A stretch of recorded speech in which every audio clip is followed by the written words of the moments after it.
Subscribe करें और देखें एक दिल दहला देने वाली हॉरर स्टोरी।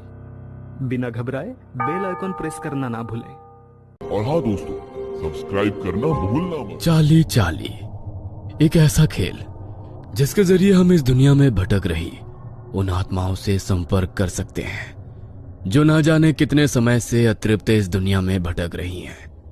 आज तक जो किसी न किसी कारण से अपनी मुक्ति का मार्ग नहीं खोज पाई हैं। कुछ लोग महज इसे एक आम खेल समझते हैं, लेकिन कुछ लोगों की जिंदगी इस खेल के चंगुल में फंसकर बर्बाद हो चुकी है। आत्माएं, भूत, प्रेत, जिनके बारे में सुनकर भी इंसान को एक अलग सा डर का एहसास होने लगता है।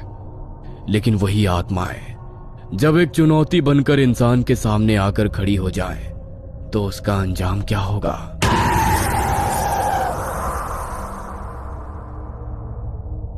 पीटर, जॉर्ज, डेजी और रूबी चारों दोस्त अपनी कॉलेज की लाइब्रेरी में बैठे थे। तभी पीटर लाइब्रेरी के एक शेल्फ में हिस्ट्री की एक बुक ढूंढने लगा। तभी हिस्ट्री की एक बुक अचानक बुक शेल्फ से नीचे गिर गई। अरे वाह, इसे ही ढूंढ रहा था और ये खुद ही मेरे सामने आ गई।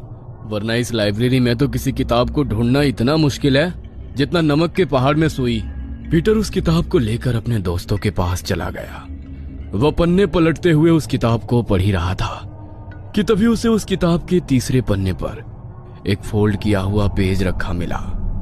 उसने उस पेज को उठाया और जैसे ही उसने खोलकर देखा तो उस पेज पर पेंसिल से प्लस का एक साइन बनाकर उसे 4 हिस्सों में बांट दिया था, जिसमें से 2 हिस्सों में बड़े बड़े अक्षरों में यस और 2 हिस्सों में बड़े बड़े अक्षरों में नो लिखा था।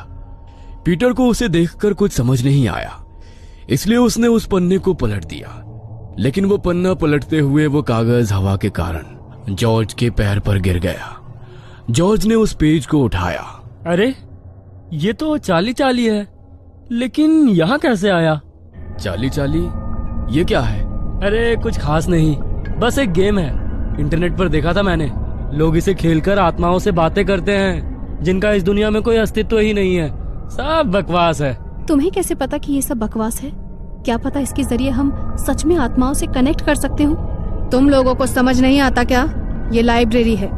इतनी देर से यहाँ पर चिल्ला चिल्ला कर शोर कर रहे हो। तुम्हें बातें करनी है तो बाहर चले जाओ यहाँ से। इतनी देर से सबको डिस्टर्ब कर रहे हो। अब सॉरी मैम, हम सब चले जाते हैं। डेजी अपने हाथ में उस पेज को लेकर वहाँ से जाने लगी। तभी उसके दोस्त भी उसके पीछे पीछे बाहर आ गए। देखो, मुझे तुम्हारे बारे में तो नहीं पता, लेकिन मुझे ये गेम जरूर खेलना है। इसीलिए आज रात को मैं अपने घर में ये जरूर खेलूंगी। अगर तुम में से किसी को मुझे ज्वाइन करना हो तो वो मेरे साथ आ सकता है। आ सकता है नहीं, आना ही पड़ेगा, क्योंकि इसे तुम अकेले नहीं खेल सकती। इसे खेलने के लिए कम से कम 2 लोग चाहिए। तुम चिंता मत करो, मैं तुम्हारे घर आ जाऊंगा। चाहो तो तुम दोनों भी आ सकते हो। अरे डोंट वरी, कोई आत्मा तुम्हें अपने साथ लेकर नहीं जाएगी। हाँ पता है, आ जाएंगे हम भी।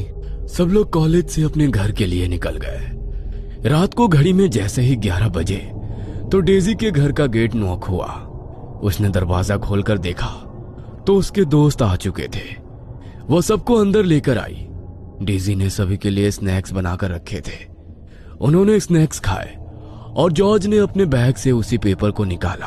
खाना पीना बहुत हो गया, अब असली खेल शुरू करते हैं। डेजी, मुझे 2 पेंसिल दे दो प्लीज।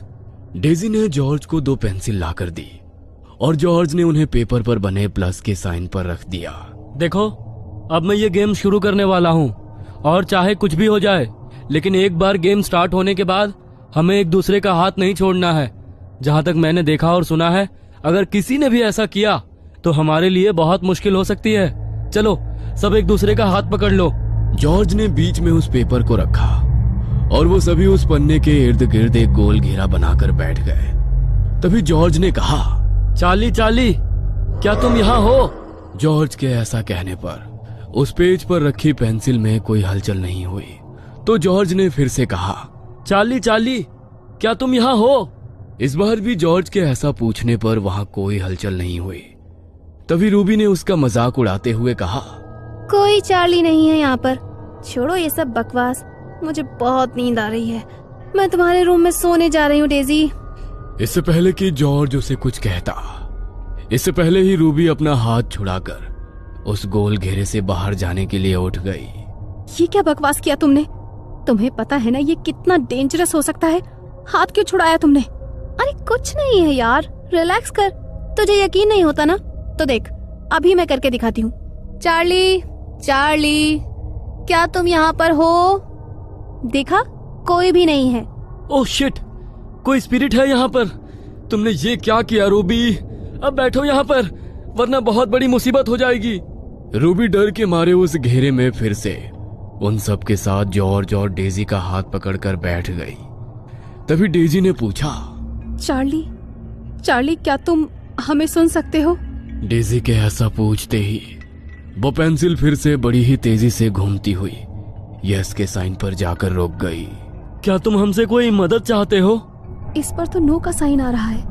इसे हमारी मदद नहीं चाहिए, तो हमें इसे गुड बाय कहकर गेम खत्म कर देना चाहिए। नहीं डेजी, हम ऐसा नहीं कर सकते। जब तक ये आत्मा खुद यहाँ से जाने का फैसला ना कर ले, तब तक हम इसे यहाँ से नहीं भेज सकते। जॉर्ज के इतना कहते ही अचानक पीटर बुरी तरह कांपने लगा। उसका शरीर अचानक ही किसी मुर्दा इंसान की तरह अकड़ने लगा। ये पीटर को क्या हो गया? ये क्या किया तुम लोगों ने? देखो, अगर मेरे पीटर को कुछ हुआ ना, तो मैं तुम दोनों को नहीं छोड़ूंगी। तुम्हारा दिमाग खराब हो गया है क्या रूबी? हमने पीटर को थोड़ी ना कुछ किया है। देखो, हमें ये गेम खेलना होगा। पीटर थोड़ी देर बाद अपने आप ठीक हो जाएगा।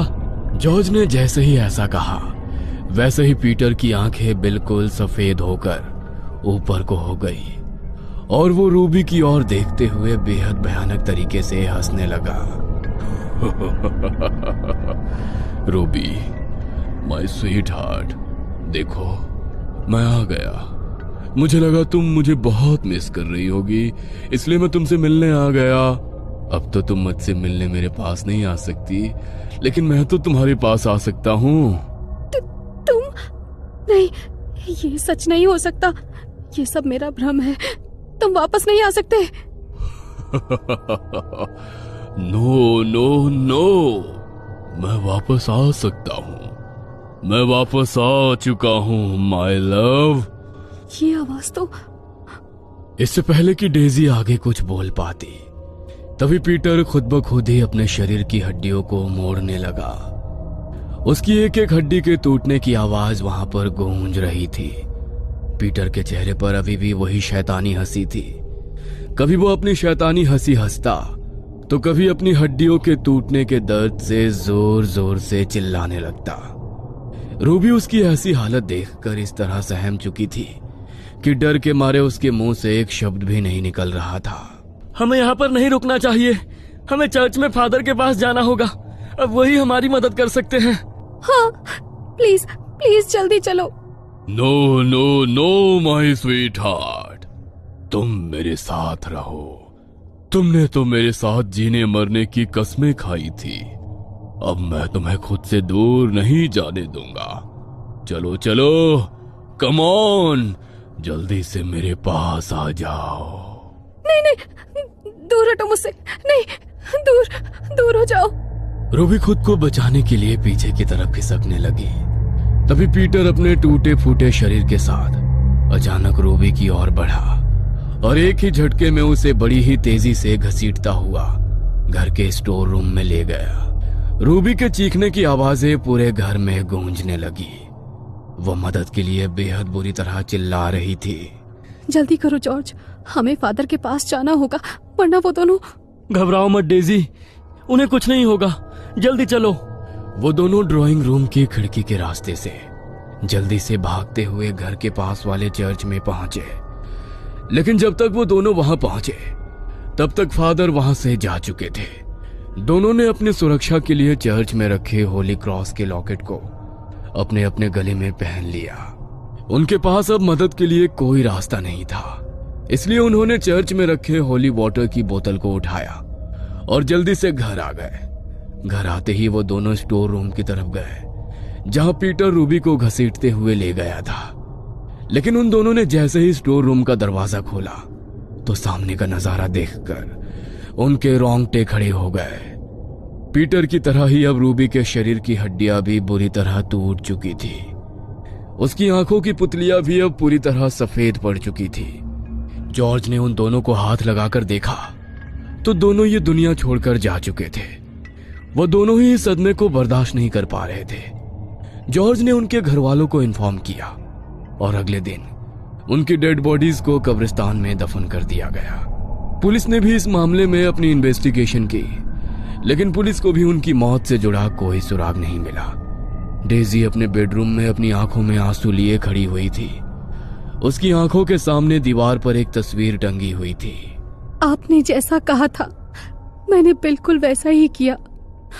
मैंने आपका बदला ले लिया भैया, ले लिया आपका बदला मैंने। दरअसल डेजी का बड़ा भाई स्टीव रूबी से बहुत प्यार करता था। वो उससे शादी करना चाहता था, लेकिन डेजी सिर्फ उसके पैसों के लिए उसके साथ थी। उसने स्टीव को बहुत बार बेवकूफ बनाकर उससे पैसे हड़पे और उन पैसों से वो अपने दूसरे बॉयफ्रेंड पीटर के साथ अय्याशियां करने लगी। पीटर रूबी के बारे में ये सब कुछ जानता था, लेकिन वो भी पैसों का भूखा था। रूबी ने स्टीव का बहुत फायदा उठाया, लेकिन एक दिन जब स्टीव को इस बारे में पता चला तो वो ये सब सह नहीं पाया और उसने अपनी जिंदगी को हमेशा के लिए खत्म कर दिया। अपने भाई के चले जाने के बाद डेजी बिल्कुल अकेली हो गई। उसके माता पिता तो उनके बचपन में ही उन्हें छोड़कर जा चुके थे और अब डेजी के सर से उसके भाई का साया भी छीन गया। डेजी लाख कोशिश करने के बाद भी ये समझ नहीं पा रही थी कि उसके भाई ने ऐसा क्यों किया। तभी एक दिन उसे अपने भाई के बिस्तर के नीचे एक डायरी मिली, जिसे उसने अपनी जान लेने से पहले लिखा था। अपने भाई की मौत की सच्चाई जानकर डेजी और ज्यादा टूट गई। उन दोनों से अपने भाई की मौत का बदला लेकर उसे अपना भाई वापस तो नहीं मिल सकता था, लेकिन अपने भाई की मौत का बदला लेकर उसने हमेशा के लिए अपने भाई की आत्मा को मुक्त जरूर कर दिया था। दोस्तों, हमारे चैनल पर 1 मिलियन सब्सक्राइबर पूरे होने में केवल 500 सब्सक्राइबर बाकी है। इसीलिए मैं आप सभी लोगों से अनुरोध करता हूं कि चैनल को सब्सक्राइब करके और बेल आइकन को प्रेस करके जाएं, ताकि आने वाली हॉरर वीडियो आपको सही समय पर मिल जाए।